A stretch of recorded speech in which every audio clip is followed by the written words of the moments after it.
कामचोर बहू। कांता बहन की दो बहुएं थी, बड़ी कल्पना और छोटी प्रिया।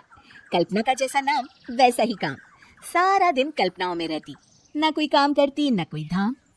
अरे कल्पना बहू, जरा अच्छी सी चटनी पीसते, आज कुछ मजेदार खाने का मन है। पेट में जलन हो जाएगी माँ जी बुढ़ापे में, और वैसे भी मेरा काम करने का वक्त शाम का है, अब प्रिया को ही बोल दो। इतना कहकर कल्पना वहां से चली जाती है। कांता कल्पना के ऐसे रवैये से काफी परेशान रहती है। मैं बना देती हूँ माँ चटनी, ऐसा बोलकर प्रिया माँ को चटनी बनाकर प्लेट में खाने को देती है कि तभी वहाँ कल्पना आ जाती है। अरे वाह चटनी, जरा चक्कर तो देखूं, बड़े दिन हो गए। अरे नहीं बहू, तू तो रहने ही दे चटनी खाना, पेट में जलन हो जाएगी।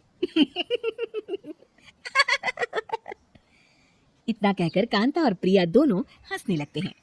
कल्पना सारा दिन या तो मोबाइल में यूट्यूब देखती या फिर सोती रहती। उसका कमरा भी बिखरा और गंदा रहता।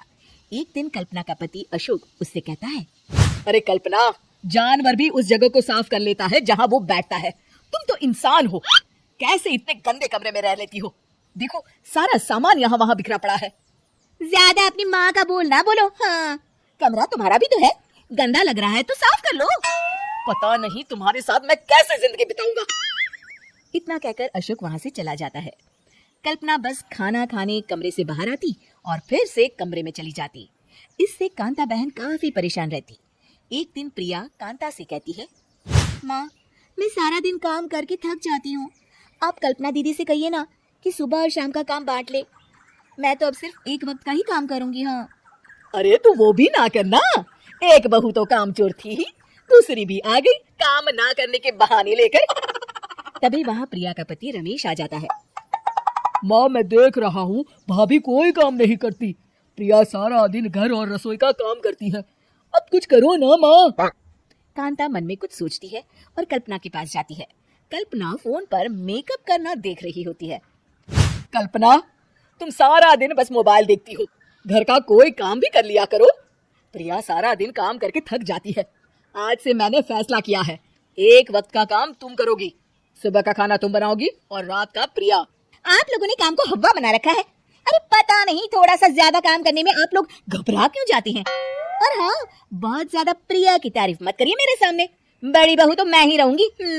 मैं कुछ नहीं जानती, कल सुबह मुझे वक्त से खाना चाहिए, रसोई में आ जाना, वरना कल से तुझे खाना नहीं मिलेगा। अगली सुबह कल्पना रसोई में नहीं आती है।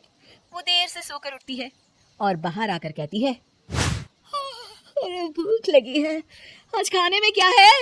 इतनी देर हो गई, आज किसी ने मुझे उठाया भी नहीं, पता नहीं कहाँ है सब। कल्पना को घर में कोई नहीं दिखता। वो रसोई की तरफ जाती है जहाँ बड़ा सा ताला लगा होता है। अरे रसोई में ताला, ओ मैं तो भूल ही गई थी, माँ ने आज से सुबह का खाना मुझे बनाने को कहा था। हे भगवान, इतने लोगों का खाना बनाना क्या आसान है? तभी घर के सारे सदस्य बाहर से वापस आते हैं। वाह माँ जी, मजा आ गया छोले भटूरे खाकर। मेरे मुंह में तो अभी भी स्वाद आ रहा है। अरे कल्पना, तेरे भरोसे रहते तो हम तो भूखे ही रह जाते। कल्पना को बहुत गुस्सा आ जाता है। अब बहुत हो गया, आज से मैं अपनी रसोई अलग कर रही हूँ, मैं अपना खाना खुद बना लिया करूंगी। कल्पना अपनी रसोई अलग कर लेती है, पर आए दिन उसका देर से उठना और काम न करने की आदत से वो भूखी ही रह जाती थी। उसी के सामने घर के लोग अच्छे अच्छे पकवान खाते और कामचोर कल्पना को जैसे तैसे ही खाना बनाकर खाना पड़ता। पर एक दिन तो हद ही हो गई। माँ, दीदी आज सुबह से कमरे से बाहर नहीं निकली, हमें जाकर देखना चाहिए। सो रही होगी कामचोर कहीं की, पर तुम कहती हो तो चलो देख लेते हैं उसे। कल्पना कमरे में पेट पकड़कर बैठी होती है। हाय मेरा दर्द, पेट दर्द के मारे मर रही हूँ मैं।